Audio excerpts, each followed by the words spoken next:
Matematik tingkatan 3 Indeks Part 3 penggunaan kalkulator dan penukaran asas indeks bersama dengan Cikgu Jai. Baik, video kali ini kata kuncinya adalah bagi subtopik penggunaan kalkulator.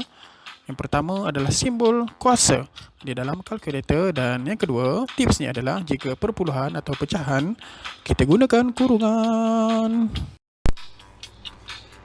Baik, seterusnya kita tengok penggunaan kalkulator untuk indeks.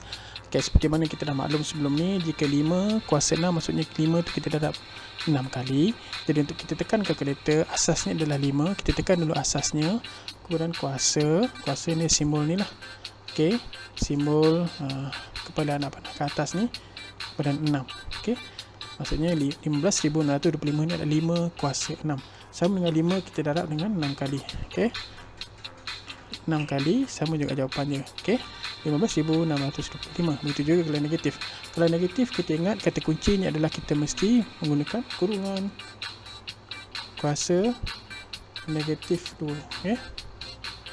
Kalau ada negatif je, kita buat kurungan, tak kisahlah di asas ataupun di indeks. So, dapat jawapannya. Okay? So, negatif 0.02. Yang ketiga, 2/3 = 4. 2/04 sebenarnya 3 pun 0.4 dari indeks. Bila dikuasa 2 kurungan, 4 ni dipunyai oleh 2 dan juga dipunyai oleh 3. Yang pertama, kalau pecahan juga kita buatkan kurungan 2/3, kemudian kuasa 4. So dapat jawapannya kat situ. Kemudian contoh yang terakhir, nombor perpuluhan pun sama. Kita typekan dulu asasnya, negatif 0.5 tutup kurungan kuasa 5. Okey, kita akan sama dengan. Jadi itulah kaedah untuk kita menekan indeks menggunakan kalkulator scientific Casio 570.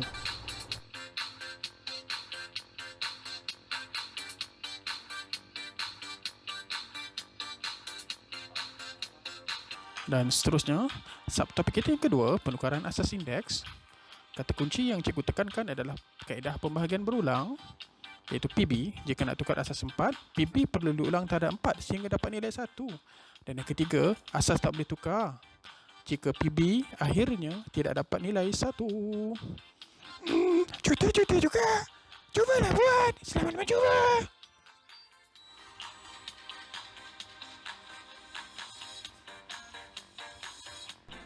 Baik, Assalamualaikum. Kita terus kepada penukaran asas indeks.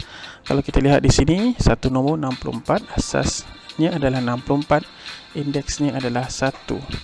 Jadi kuasanya adalah 1. Jadi 64 didarab berapa kali? Didarab 1 kali.